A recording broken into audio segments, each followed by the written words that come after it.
तुहारी बाटी से मस्ताना एकते आज सब बनल दीवाना। रूप तुहारी बाटी से मस्ताना एकते आज सब बनल दीवाना। लोग कहत ई चटनी ह चाट चाट बाट हो तनी हमरो के बाट हो तनी हमरो के बाट। रूप तुहारी बाटी से मस्ताना एकते आज सब बनल दीवाना।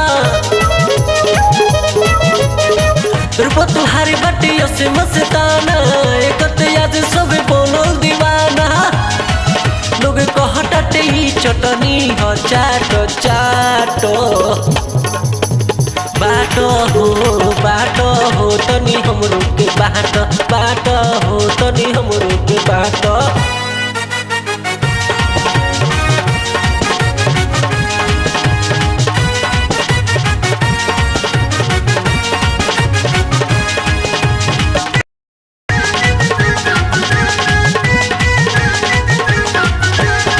फुटी पिलाली कमर 32 गाली गुलाबी सीना 36।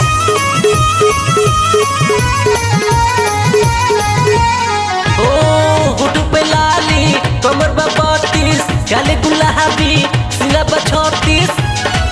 जनी खोआ की से तू घाट घाट घाट बाट हो तनी हमरो के बाट हो तनी हमरो के बाट।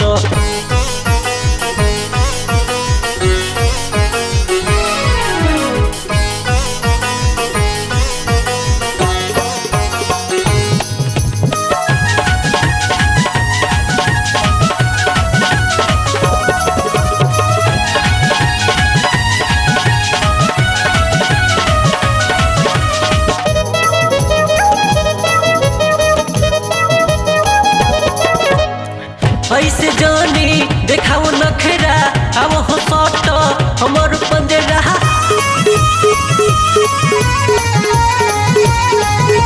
हो ऐसे ना तू देखाओ नखरा अब हो सट हमर पंजरा।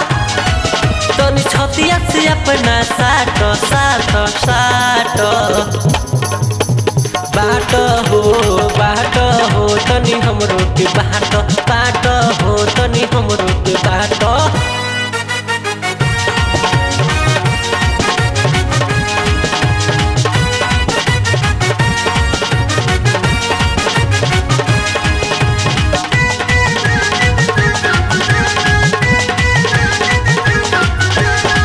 तनी अपन दिलवा के खोली बोलो तू रानी प्रेम के बोली।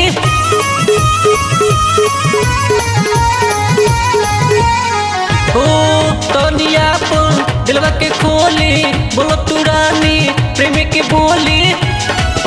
अब ऐसे न समझ के डांट डांट डांट